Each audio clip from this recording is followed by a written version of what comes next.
नहीं, law her death को murder नहीं मानता। सोचो एक ऐसा मोमेंट जहां आपकी लाइफ बिल्कुल नॉर्मल चल रही है, पर एक ऐसा इंसिडेंट आ जाए जो सब कुछ बदल दे।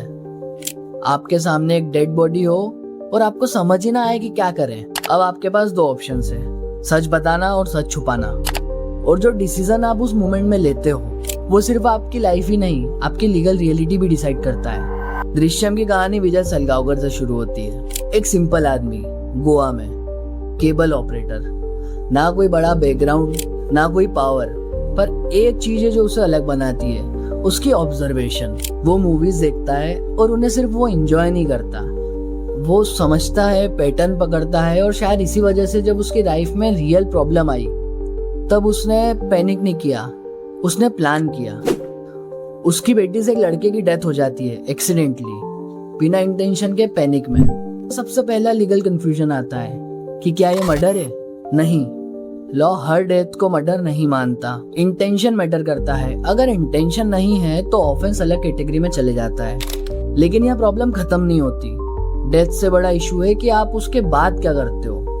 विजय पुलिस के पास जा सकता था लेकिन वो नहीं जाता, प्लान बनाता है। और यही वो मोमेंट है जहाँ एक नॉर्मल इंसान लीगल रिस्क में एंटर करता है। वो एक स्टोरी क्रिएट करता है, टाइमलाइन प्रिपेयर करता है, अपनी फैमिली को ट्रेन करता है। और यहीं से एक इम्पोर्टेंट कॉन्सेप्ट आता है, फॉल्सिटी बाय का। अगर आप जानबूझकर झूठी कहानी क्रिएट करते हो जिस वजह से इन्वेस्टिगेशन मिसलीड हो सके तो वो एक अलग ऑफेंस बन जाता है। पुलिस आती है, इन्वेस्टिगेशन होता है और ऑडियंस को यही लगता है कि पुलिस आ गई है, अब सच ढूंढ ही लेगी।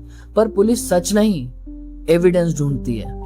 यहाँ एक सबल डिफरेंस है जो बहुत लोग नहीं समझते। ट्रूथ और प्रूफ दोनों अलग अलग चीजें हैं। कोर्ट में क्या मैटर करता है? एविडेंस। अगर डायरेक्ट एविडेंस है जैसे आई विटनेस या सीसीटीवी तो केस बहुत सिंपल होता है। लेकिन दृश्यम जैसी सिचुएशन में डायरेक्ट एविडेंस नहीं होता तो केस सर्कमस्टेंशियल एविडेंस पर चलता है। अब सर्कमस्टेंशियल एविडेंस का मतलब क्या?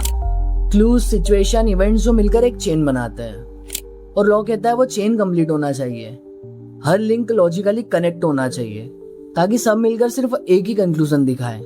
अगर एक भी गैप आ गया तो एक्यूज्ड को बेनिफिट ऑफ डाउट मिलता है। विजय एग्जैक्टली यही करता है। वो प्रूफ डिस्ट्रॉय करता है, बॉडी हाइड करता है और वो ऐसी जगह हाइड करता है जहाँ पुलिस सोच भी नहीं सकती। पुलिस उसके आसपास होती है, लिटरली वो उसके ऊपर खड़ी होती है, लेकिन उन्हें पता ही नहीं होता है कि वो उनके पास में ही है। और यहाँ एक डेंजरस रियलाइजेशन आता है, सिस्टम परफेक्ट नहीं है, सिस्टम प्रूफ पे चल रहा है।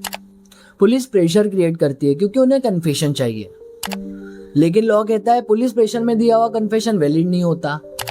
कन्फेशन तब वैलिड होता है जब वो प्रॉपर लीगल प्रोसीजर फॉलो कर दिया गया हो। इंडियन क्रिमिनल लॉ का एक बेसिक प्रिंसिपल है, बर्डन ऑफ प्रूफ प्रोसिक्यूशन पर होता है।